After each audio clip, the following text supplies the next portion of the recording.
Welcome to Francis Howell Middle School. In 2008, we had the honor of being named a National School of Character. These titles above our entrance, they aren't there to show off to the world. They remind everyone that enters the building of 4 simple words that are held equal to the academics we teach. For the most part, we're a typical middle school in the St. Louis suburbs. Francis Howell Middle School is located in St. Charles County, about 1 hour from the Arch. You'll find us off of Highway 94 on O'Fallon Road. We teach about 800 students, ranging from 6th to 8th grade. One of my students claimed that we look like a dog from space. So instead of a pie chart, we'll say this cookie represents our building.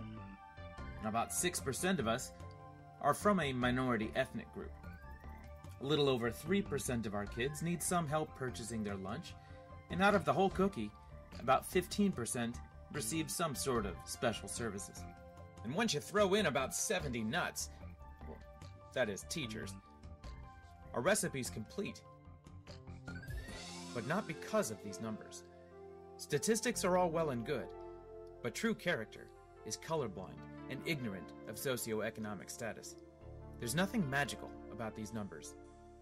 It's much more about having some leadership with vision. Amy Johnston, 11-year principal of Francis Howell Middle School, has provided just that. Her uncanny knack for stirring things up eventually persuaded the faculty to begin the process of character development. We had to take it very, very slowly. So for a year, from 2001, 2002, I would just kind of share with anybody willing to listen, bring some things to faculty meetings. She said the first people that need to change are who? Us. And so I think that was the full first year. You really had to look at yourself and say, okay, am I respecting the kids?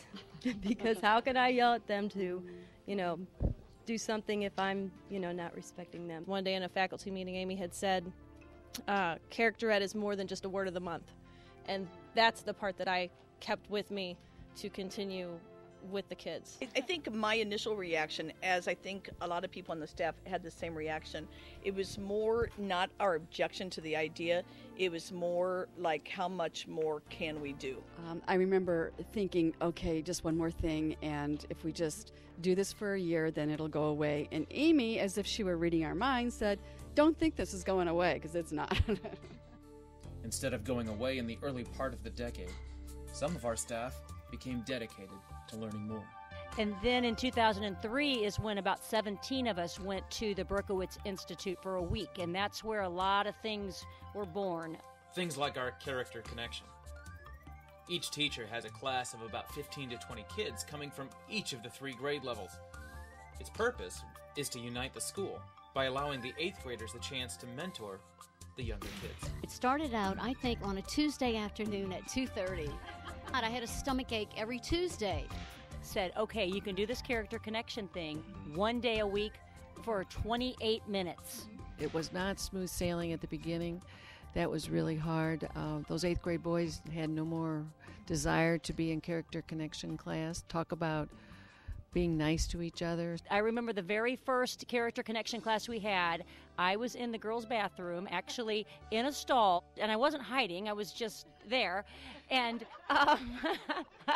and when the bunch of kids came in after CC the very first day, and I remember them saying, "Oh my gosh, that was the coolest thing I have ever done in school." And I just sat in there and I almost cried because I had no idea what the reaction of the kids would be like. I just got to reiterate how important it is to start with the staff. One of the main jobs of a teenager is to seek out and test potential role models. If your words don't match up with your actions, you're labeled as a hypocrite, and they move on. Me, compassionate, I'm so hard-nosed.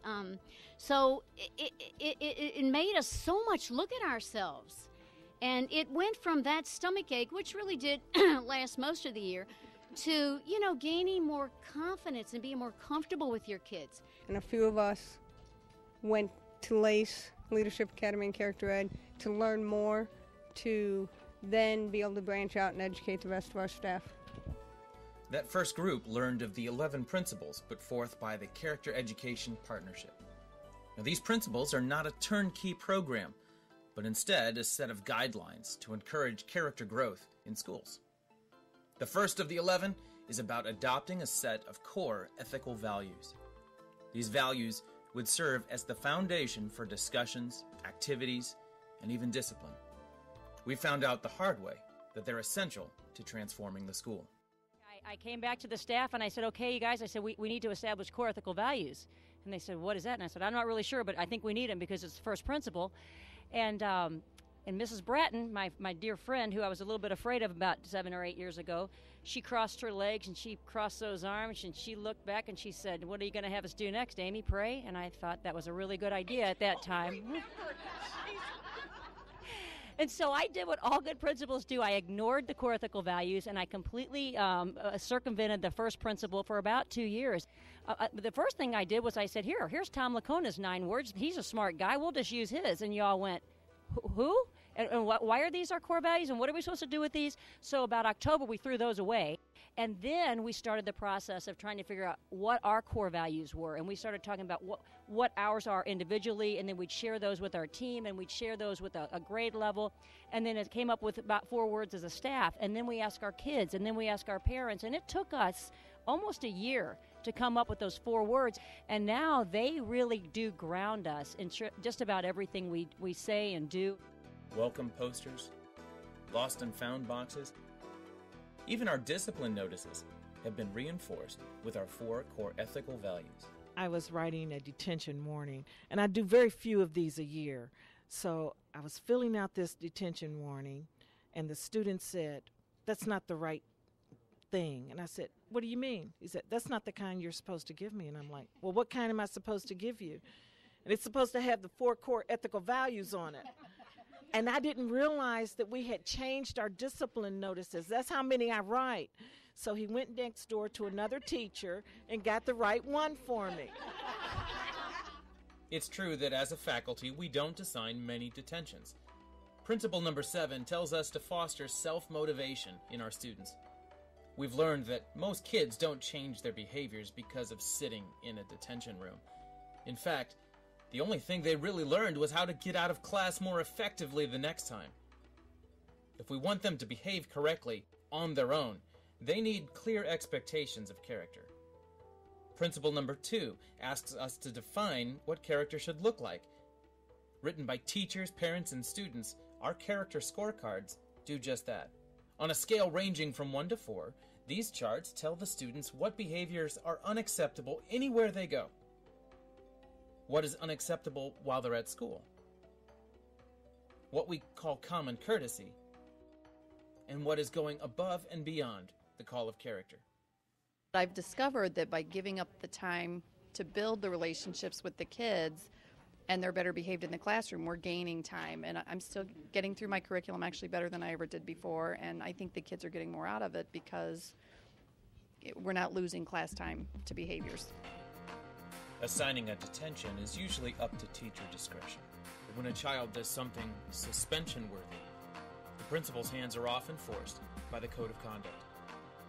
The following data will show the number of incidents that received either in-school or out-of-school suspension for each of the middle schools in our district.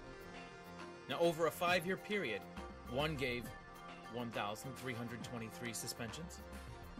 2 others gave over 1,600 suspensions, while another topped 1,700. Francis Howell Middle School assigned only 415 suspensions in a 5-year period, and we're also enjoying a significant decrease as the years progress. I dug into the data a bit further to adjust for repeat offenders. I found that we only suspended 277 students in 5 years. We really don't write a lot of detentions. We really don't have a lot of kids in school suspension. And I've heard other people refer to us as the place of lollipops, Care Bears, and rainbows. We're not trying to give the impression